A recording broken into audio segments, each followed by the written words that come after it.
Tell me who you are, Mr. Phillips. Halo semuanya, balik lagi bareng gue di Zero Film, tempatnya kita bahas alur cerita film dari titik nol sampai tuntas. Gimana kabar kalian hari ini? Semoga sehat dan selalu siap buat masuk ke petualangan baru ya. Seperti biasa, hari ini gue udah nyiapin satu alur cerita film yang dijamin bakal bikin kalian gak nyesel buat dengerin. Tapi sebelum kita masuk ke ceritanya, buat kalian yang baru mampir, yuk gabung jadi bagian dari keluarga Zero Film dengan cara klik tombol subscribe dan nyalain loncengnya, biar kalian gak ketinggalan update film seru lainnya. Oke, tanpa perlu basa-basi lagi, siapkan posisi ternyaman kalian dan langsung aja kita masuk ke alur ceritanya. Check it out. Cerita bermula di sebuah pedesaan terpencil yang tenang di pedalaman Australia. Di sanalah Chris, seorang mantan sniper profesional pasukan elit, mengasingkan diri. Ia memilih hidup jauh dari keramaian demi mencari kedamaian dan menghindari konflik masa lalu. Chris hidup bersama putri tunggalnya Anya, seorang gadis yang terus ia latih keterampilan bertahan hidup, termasuk mahir menggunakan busur panah. Namun fokus Anya dalam berlatih panah sering terganggu oleh kehadiran kekasihnya, seorang remaja laki-laki, kita panggil saja si pacar. Saking dimabuk asmara, Anya bahkan berani membolos sekolah dan pergi berkemah di hutan bersama pacarnya tanpa memberitahu ibunya bahwa mereka tidak akan pulang malam itu. Ketika Anya dan pacarnya pergi, insting militer Chris terusik oleh kehadiran sebuah mobil SUV putih yang mendekati rumahnya dari kejauhan. Meski tinggal di tempat sepi, kewaspadaan Chris tak pernah luntur. Pengendara mobil itu, seorang pria bernama Philip, memperkenalkan diri sebagai utusan perusahaan pertanian yang ingin membeli tanah Chris. Namun, Chris merasakan kejanggalan. Philip terlalu tenang untuk ukuran orang biasa.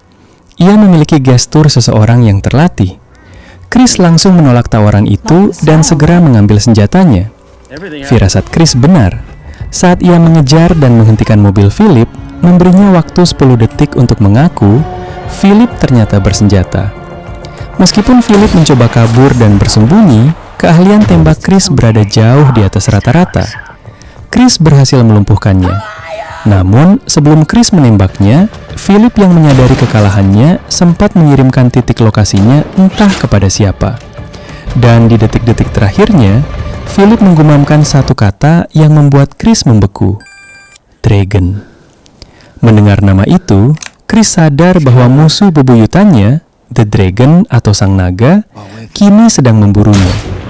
Chris bergegas menyiapkan senjatanya dan menelpon guru Anya untuk meminta izin menjemputnya.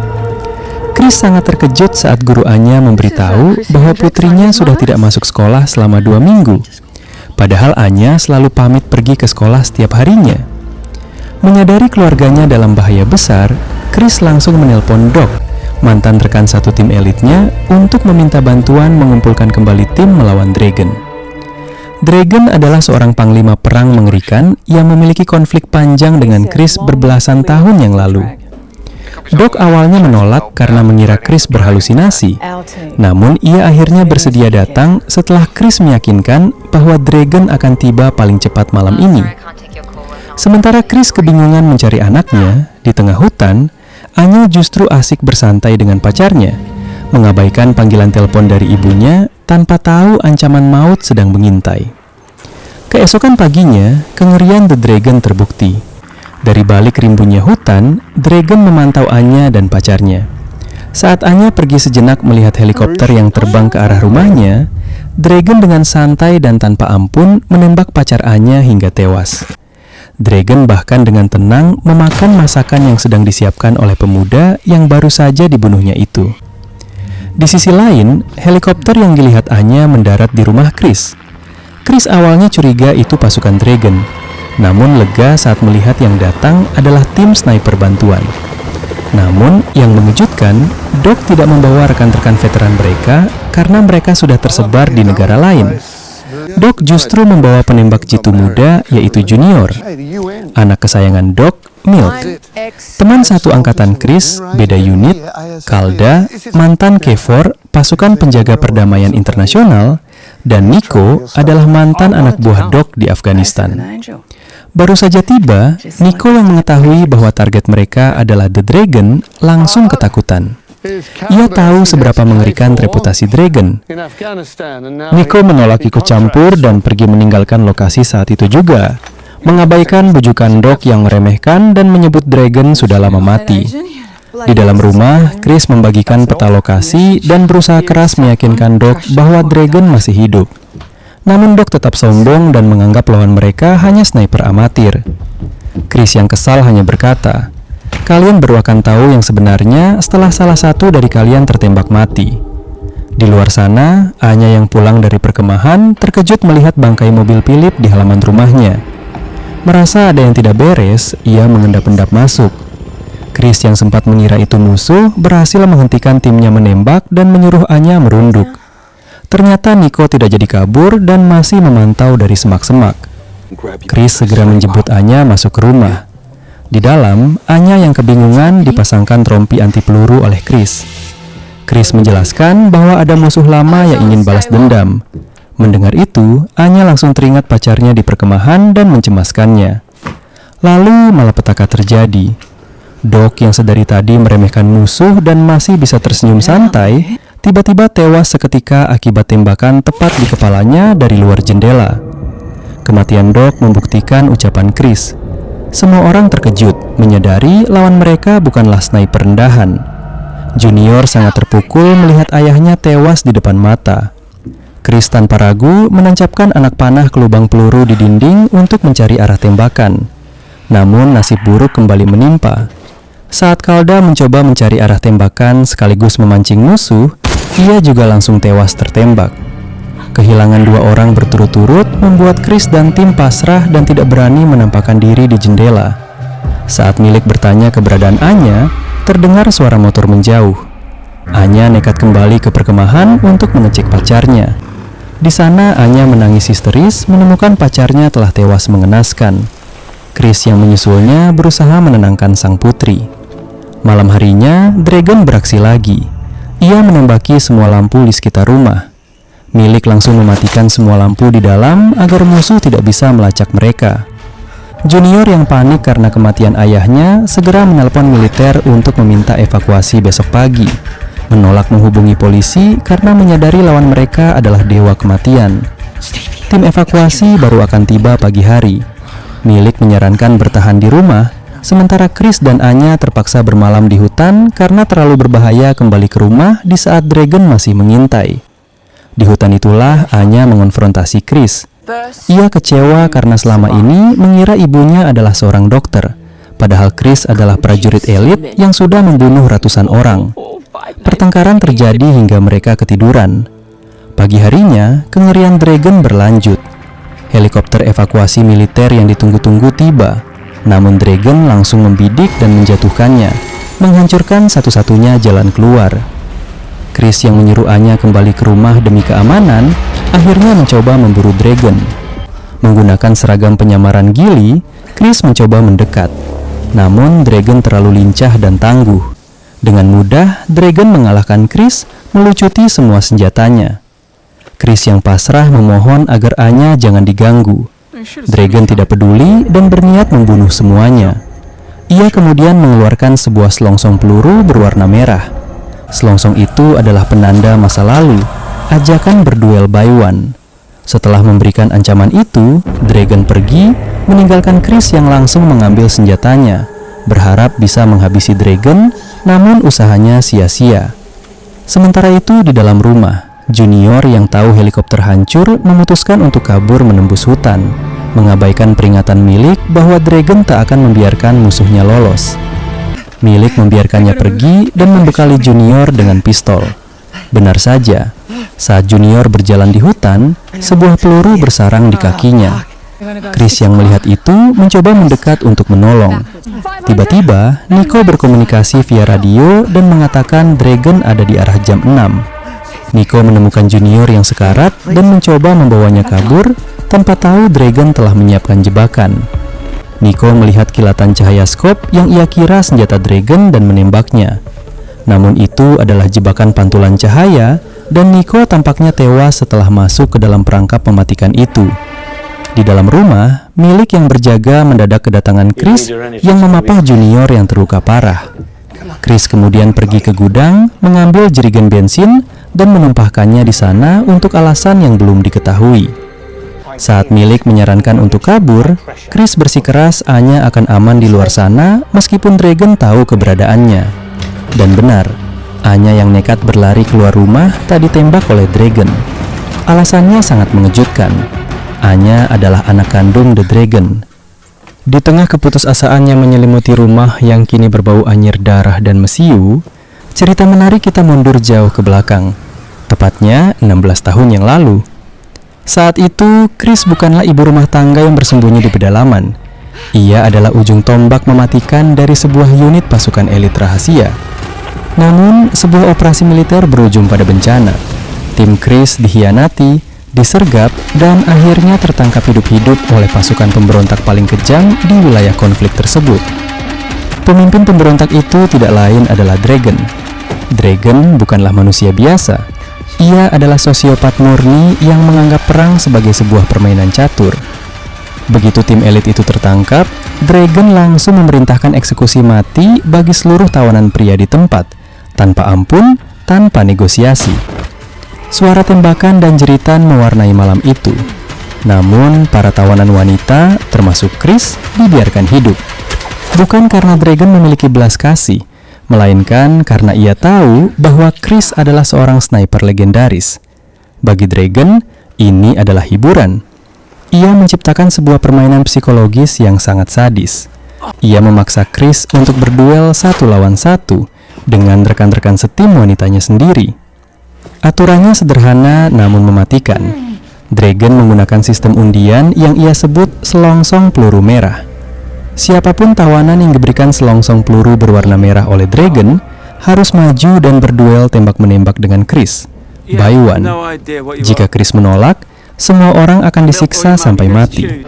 Demi bertahan hidup, Chris terpaksa menarik pelatuknya berulang kali, menembus jantung teman-temannya sendiri. Tangan Chris berlumuran darah orang-orang yang ia sayangi. Ia memenangkan semua duel neraka itu dan menjadi satu-satunya tawanan yang tersisa. Kekejaman tak berhenti di situ. Selama menjadi tawanan, Chris dilecehkan hingga akhirnya ia mengandung benih dari monster tersebut. Benih dari sang Dragon. Menyadari ia tidak akan pernah membiarkan anaknya lahir dan dibesarkan oleh seorang iblis, Chris menyusun rencana pelarian yang bunuh diri. Suatu malam, dengan bermodalkan sisa-sisa bahan peledak yang ia kumpulkan diam-diam, Chris meledakkan markas pemberontak itu. Di tengah kobaran api dan kekacauan, Chris berlari menembus gelapnya malam, membawa serta bagian dari hidup Dragon di dalam rahimnya. Bayi itu adalah Anya. Kembali ke masa kini di pedalaman Australia. Angin bertiup kencang, membawa debu dan aroma kematian. Chris menatap keluar jendela dengan tatapan kosong. Di luar sana, Dragon yang seolah tak tersentuh oleh waktu mengawasi mereka. Jarak mereka kini diperkirakan lebih dari 700 meter. Dalam dunia penembak jitu, jarak sejauh itu ditambah dengan tekanan mental dan posisi yang terdesak, membuat peluang menang hampir mustahil, alias 0%. Kita tidak akan bisa mengalahkannya, bisik Chris, suaranya bergetar menahan frustrasi. Namun, Milk, satu-satunya rekan tim bantuan yang masih bertahan di dalam rumah, menolak untuk menyerah. Milk mencengkeram bahu Chris, menatap tajam ke mata mantan seniornya itu. Kau adalah legenda, Chris. Kau selamat darinya 16 tahun lalu. Kau bisa melakukannya lagi sekarang. Milk terus meyakinkan Chris untuk bertarung hingga titik darah penghabisan. Mendengar tekad Milk, sorot mata Chris kembali menajam. Namun ia tahu mereka butuh rencana cadangan yang ekstrim. Chris menoleh pada Milk dan memberikan satu perintah terakhir yang sangat kelam. Jika aku gagal menembaknya, jika aku mati di luar sana, bakar seluruh rumah ini. Jangan biarkan dia mendapatkan apapun. Chris memutuskan untuk keluar, mencoba mencari sudut tembak yang pas. Namun, Dragon ternyata selangkah lebih maju. Dengan kemampuan di luar nalar manusia normal, Dragon melacak pergerakan Chris dari kejauhan. Dor. Sebuah peluru melesat dengan presisi yang menakutkan. Peluru itu tidak membunuh Chris, melainkan menghancurkan skop senapan Chris hingga berkeping-keping. Dragon sengaja mempermainkannya. Ia ingin Chris buta. Mendengar suara tembakan dan menyadari Dragon mulai bergerak mendekati posisi Chris, Milk tahu ia harus bertindak. Sesuai instruksi awal, Milk berlari ke arah gudang yang sebelumnya sudah disiram bensin oleh Chris. Dengan satu pemicu api, Milk membakar gudang tersebut. Kobaran api seketika meledak ke udara, menciptakan asap tebal dan panas yang menyengat dengan harapan bisa mengalihkan fokus sang naga. Tapi Dragon bukanlah prajurit amatir yang mudah terdistraksi. Dengan santai, tanpa mempedulikan kobaran api di sekitarnya, Dragon terus melangkah maju. Matanya hanya tertuju pada satu target, Anya, darah dagingnya sendiri yang kini terlihat berlari keluar rumah karena panik melihat api. Melihat Anya didekati oleh monster itu, Milk nekat keluar dari persembunyiannya. Ia mengangkat senjatanya, membidik tepat ke arah punggung Dragon. Tapi Dragon seolah memiliki mata di belakang kepalanya. Sebelum Milk sempat menarik pelatuk, Dragon berbalik dengan kilat dan bam, menembak Milk dengan sangat mudah. Milk terpelanting, bersimbah darah dan sekarat di tanah. Anya menjerit histeris. Ia berlari menghampiri tubuh Milk yang kejang menahan sakit. Dengan air mata bercucuran, Anya menatap pria tinggi besar di hadapannya. Pria yang baru saja ia ketahui adalah ayah kandungnya. "Kumohon, biarkan dia hidup," isak Anya. Dragon menatap Anya dengan ekspresi sedingin es. Tidak ada kasih sayang seorang ayah di matanya. Yang ada hanyalah dominasi absolut. Dengan suara beratnya, Dragon memaksa Anya membuat pilihan psikologis yang sakit. Pilih, siapa yang harus hidup? Dia atau ibumu? Anya membeku. Napasnya tercekat. Ia menolak untuk menjawab pertanyaan gila itu. Dengan sisa tenaga dan keberaniannya, Anya menarik tubuh Milk yang berat, menyeretnya menjauh dari Dragon, membawanya keluar dari jangkauan sang monster. Melihat ketangguhan putrinya, ujung bibir Dragon sedikit berkedut. Ia melangkah maju, meraih sesuatu dari sakunya dan menjatuhkannya tepat di telapak tangan Anya. Benda logam dingin itu adalah sebuah selongsong peluru berwarna merah. "Berikan ini pada ibumu," ucap Dragon pelan, lalu berbalik menjauh, memberikan jarak. Anya berlari kembali kepada Chris dan menyerahkan selongsong merah itu. Saat kulit Chris bersentuhan dengan selongsong dingin tersebut, kenangan 16 tahun lalu menghantamnya seperti palu godam. Ini bukan sekedar pertarungan, ini adalah duel. Tembakan dibalas tembakan. Masalah terbesarnya, senapan Chris sudah hancur total. Membidik target yang terus bergerak di jarak 700 meter tanpa teropong, ibarat memanah nyamuk di tengah badai. "Ibu tidak bisa melihatnya," ucap Chris frustrasi. "Aku yang akan menjadi matamu," jawab Anya tegas. Momen epik pun dimulai. Gadis remaja yang biasa memegang busur panah itu kini berbaring di sebelah ibunya, memegang teropong pantau. Anya menjadi spotter amatir dalam pertarungan paling mematikan di dunia.